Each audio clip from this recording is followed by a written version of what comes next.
going coast to coast, over roads and on boats, on top of mountains and down low in the desert, and even racetracks. This is my slammed Volkswagen Atlas Cross Sport.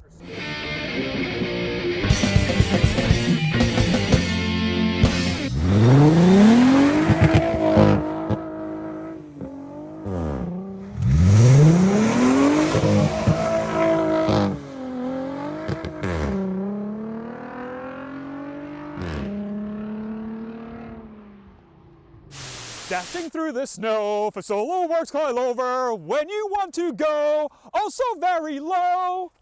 For real though, Solo-Werks Suspension. Thanks for making this happen. I hope you have a great Christmas, a happy new year, and I hope that you go check out their website and lower your car with some fine Solo-Werks coilovers. Dashing through the snow with a coilover on my shoulder. I feel very stupid now. Don't know where the song is going. La la la la la. Oh, I stepped in a puddle.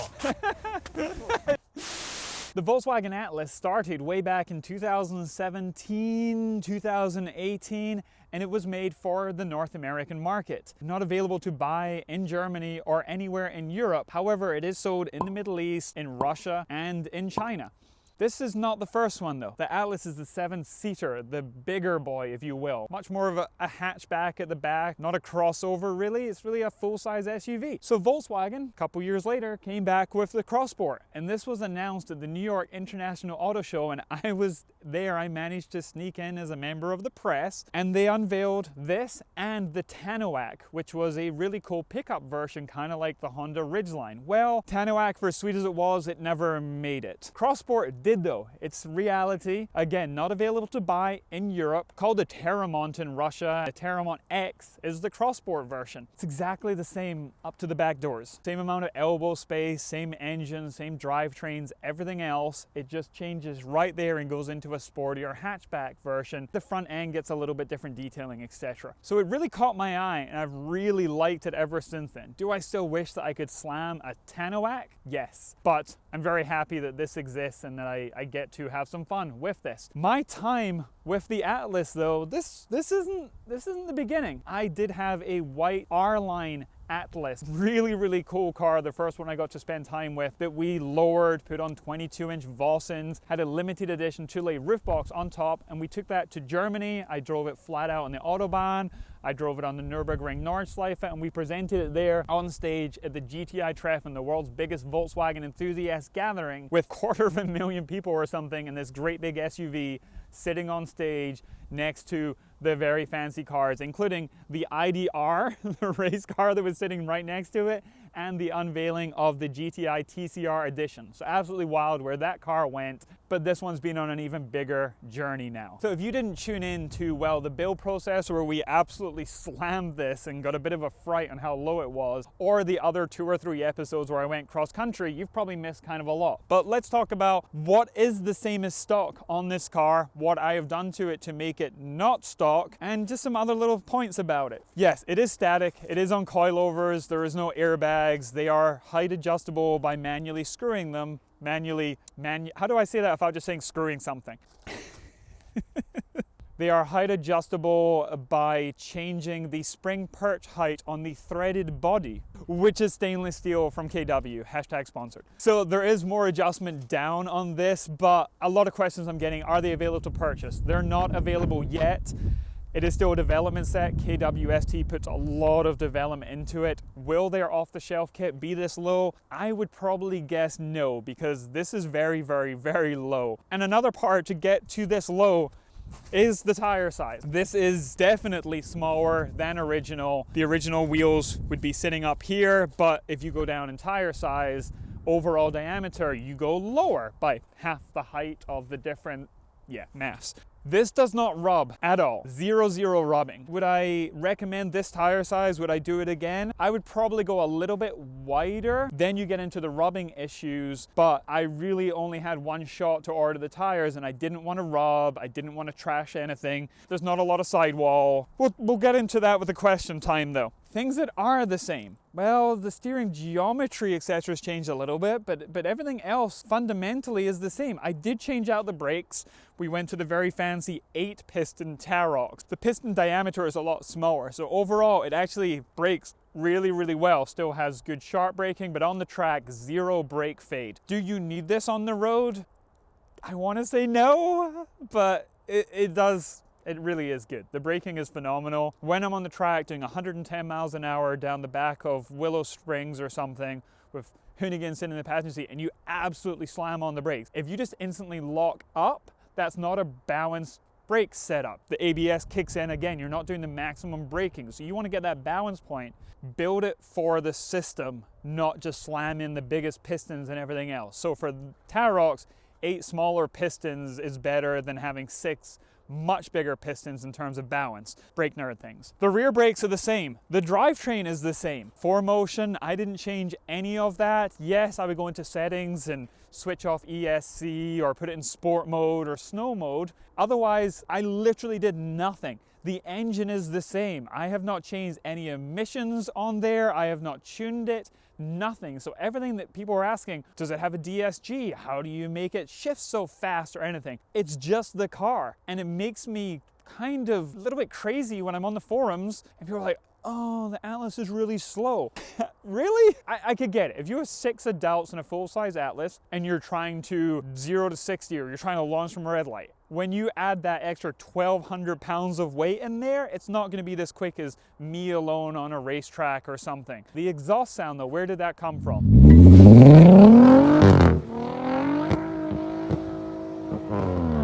It's a delete for the central silencer, and that just allows the VR6 to be heard a little bit more. When you have that, it's $100, $150, something like that. Available from Smith Performance in Delaware, from B2B Fab.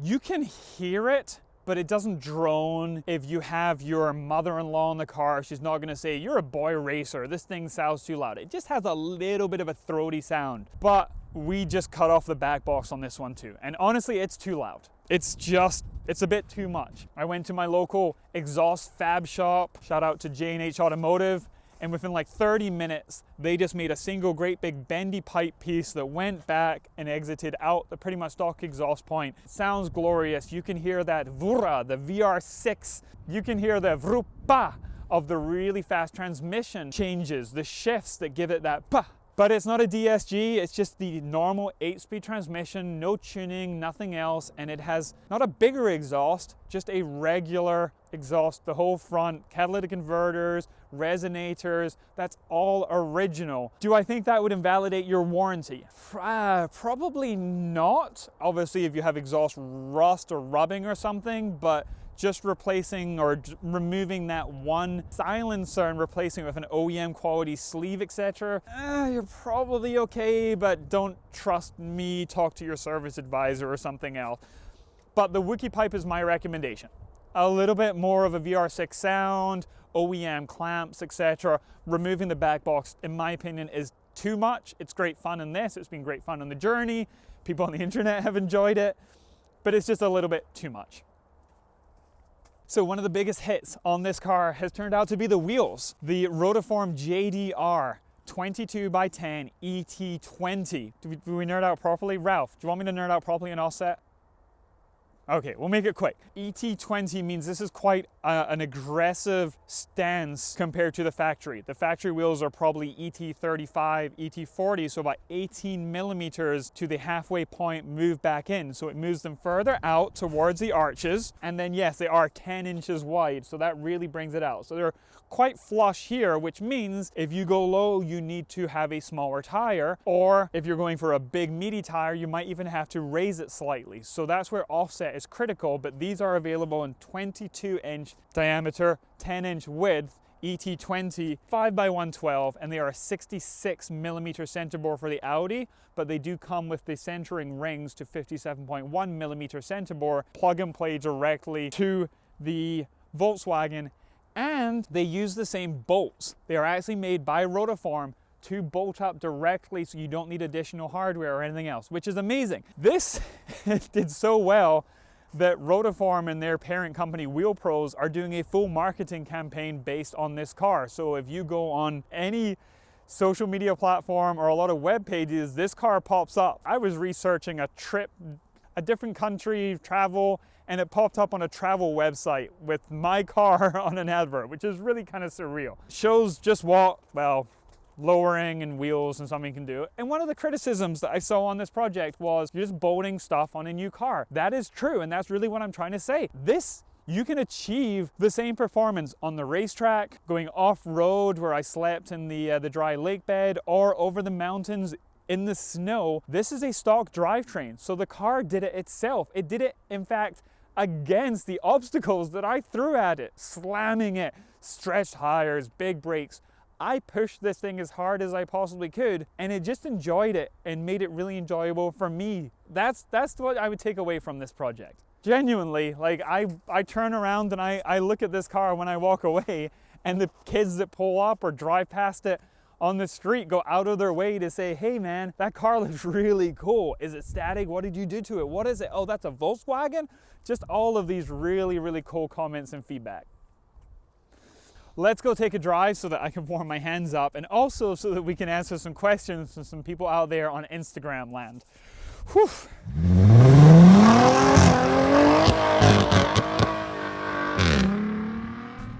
All right, driving on my normal circuit, you may recognize the background. I have the heated steering wheel switched on, which is delightful. Heated seat is set to maximum. And yes, when you change the controls here, it does show where the vents are pointing on the dashboard. But right now it is going on my toes because they are froze. Now I think we have a bunch of questions from people on Instagram about the Atlas Cross Sport, but also my journey. Let's answer some of those. Rust Addict asked, can I feel a difference between the original wheels and tires and the wheels, and as Rust Addict describes them, the low boys, the low profile tires? Yes, and you can hear it over the expansion joint. Every time that I go over an expansion joint, you hear more of a thunk, a clunk clunk. Essentially, I've removed part of the dampening or suspension from the car. Normally your rubber tire compresses and your tires are gonna be at the same PSI. So right now, whatever it is, 34 PSI, it would be the same whether it's tiny or whether it's a big thick sidewall. And if you have a more flexible sidewall, that's gonna give you more compression and a softer ride. And that's just the deal with all low profiles. But yes, this has a 30 series on a 22. It is a narrow little tire, so you can definitely feel it. The next question is from Vinny, one of our friends from New Jersey. He's an Audi Master Tech and at Vinny889. He asked, what was my favorite state to drive through? One of my favorite parts of the drive was through the mountains in Colorado, going uphill into the... Did you hear that guy yell out his window? That thing's cool. That was awesome. So going up to the Eisenhower Pass, up to 11,000 feet in Colorado was amazing, but genuinely one of my favorite parts is going down from Utah into Arizona into Nevada. That's just always one of my favorite roads in the world, and it's just a regular interstate. Vinny889 also asked, was the suspension better on the way back after we changed it? Yes and no. The setup on the way out did not have enough dampening, so we changed it to an adjustable 3-way KW setup, but that had less travel on the suspension strut. So on the way out, correct travel, not enough dampening. On the way back, enough dampening, but not enough travel. So that's why this is a development set. So Neptuno's VW, one of our regulars from Live at 5 on Instagram, asks, do I think that Delinte tires would ever offer a Jamie code, a discount code for followers? I don't know. Delinte's a really crazy company. In China, in the Far East, they sponsor legit race car series, and they have proper motorsport tires on and off road and all this amazing stuff that we just don't get here. While they have really cool tire sizes and technology, it's hard for us to get access to it always. I would love it if they do a code. I think it'd be a good chance for people to try out the tires, see what I can do with this in the snow. So I would like a discount code myself. So we'll see what they say. At Ian Rubbish from Instagram asks, is it the same platform as the Atlas, just much shorter in the back? Indeed, yes, it is exactly the same, just looks different in the back. So at Zornig asks, when will the KW or ST suspension be available? I don't know. They put a lot of work into the development. I think they actually are going to, or the suspension source is going to get another Atlas to continue development for the exact fitment. Might take a little bit of time still, unfortunately, but when it does come out, it's going to be the best that they can possibly produce, I'm sure. Menzo772 asks, will this car be available in South Africa? No. Pretty much, I don't think so. I think it would be a cool car in South Africa. I think it would be a cool car in Europe. It is really, really big. So another question from South Africa, this time from @Corday_Steenkamp, asks, am I coming back to Campfest and did I enjoy the trip? Which I think is actually a really nice question. I really did enjoy the trip. It felt a little bit, as the South Africans would say, a little bit hectic. I'm trying to make sure that I was socially distanced, etc. But for those long open parts of the road, or it was just me cruising and camping, it was really, really nice. I really did enjoy it. I'm very grateful and lucky to have the opportunity. Likewise with Campfest. VW Campfest in South Africa is one of my absolute favorite events in the world, full stop.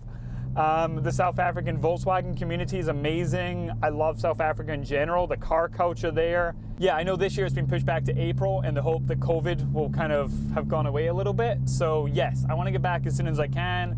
It will be for another Campfest. We just got to be safe and yeah, able to travel and comfortable with what we're doing.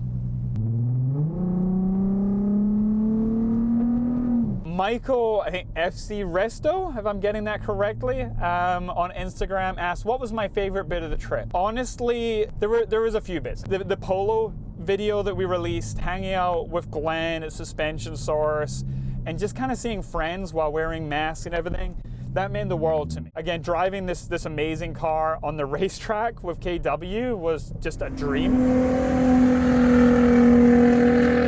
It was really, really amazing. Thank you everyone who sent in questions. I really appreciate it. And genuinely, thanks to everyone that's followed along. So this specific car is a V6 4Motion. When we say V6, it is a VR6, 3.6 liter, the narrow angle VR6 that we've all known and loved from the days of the GTI and the Corrado back in the early 90s. It does not have dynamic chassis control that the 4Motion comes with in the Golf R or available in the Golf R, but it does come with the different terrain settings. So you have the knob in the center to swap from, well, sport mode, snow mode, etc. It is available with a smaller engine, the 2-liter turbo, which is essentially the same that comes in the GLI, the GTI, etc. Always with the automatic, not available in a manual. It's about $31,000 or thereabouts before discounts, before adding taxes or anything else. In euros, that's about 25,000 euros, and in pounds, British pounds, that's about 22,500. In the US, car tax is a lot less. So we do get to have a lot of fun in some higher end cars, which is really why like the Volkswagen Golf isn't really sold here, just the GTI, and why Golf Rs are so popular, because relatively they're much cheaper here than in Great Britain, etc. $31,000 will get you into an S. It won't have the sunroof, it won't have the 4Motion, etc. But it does give you the 2-liter turbo that has a lot of tuning. I'm going to pop the hood while we're talking. All of the 2-liter turbo stuff will work. So your normal tunes, your normal intakes, etc. will work. Going up to this exact car, this was around about $44,000, but it's still a lot of car for the money. Also a lot of room in the engine bay because it's the MQB platform. And the engine is, well, sunk down about 4 inches. And as you see, just the same as my Golf Country, you can go check out that video, the intake is almost raised up. Without really doing too much measuring, etc., I was able to estimate what it would take to lower it and what it would take for it not to rub. This is not the top of the line though. There is the R-Line version, gives you a different front bumper. Instead of having the black texture, it gives you body painted ones. And there is an SEL Premium, which gives you even fancier things inside. This one does have the heated steering wheel. Does it have cooled seats? I don't even remember. Good grief. Yes, I love cooled seats. It is one of the greatest inventions of modern time. I never thought I would give a darn, but otherwise leatherette, perforated, cooled seats is just perfect in my opinion. And heated steering wheel, especially on the day when Ralph and I are freezing our butts off here, is really nice too. So they top out about 49,000 US dollars for the absolute top of the line VR6 3.6 4Motion SEL Premium So my choice, if a friend or family member asks, the V6 with the SE technology and 4Motion is really nice, especially if you're in a place where it snows. Otherwise, the 2-liter turbo has so much potential, and I think in years to come, when people are modifying, these are out of warranty, they are getting cheaper. I think the amount of 400 horsepower ones that are going to be running around with that 2-liter TSI is going to be through the roof, just like so many people are modifying first-gen Tiguans now. The other thing a lot of people have been asking me about is fuel consumption. Well, when you are absolutely beating on a racetrack, it does go down into the low teens for US miles per gallon, which I don't know why that is different than British miles per gallon. Well, I do. British gallons are different than US gallons, and that's just weird. The worst that I was expecting was mid-teens, 15, 16, when I was absolutely hammering it on the highways, 18, 19, with the great big Thule roof tent on top and loaded down with equipment and gear. It does run on 87, which is the R plus M divided by 2 rating for octane in the US, which is different than what is used in the rest of the world. So down here it does have it in rest of world, that is 91 RON. So it will run on cheap gas at full performance. If you want to be nicer, throw some more in there, fine. If you want to go, hey, hashtag sponsor Lick-O-Moly fuel injector cleaner and try and get the same thing, it will probably respond okay to it, but without a tune, it just simply doesn't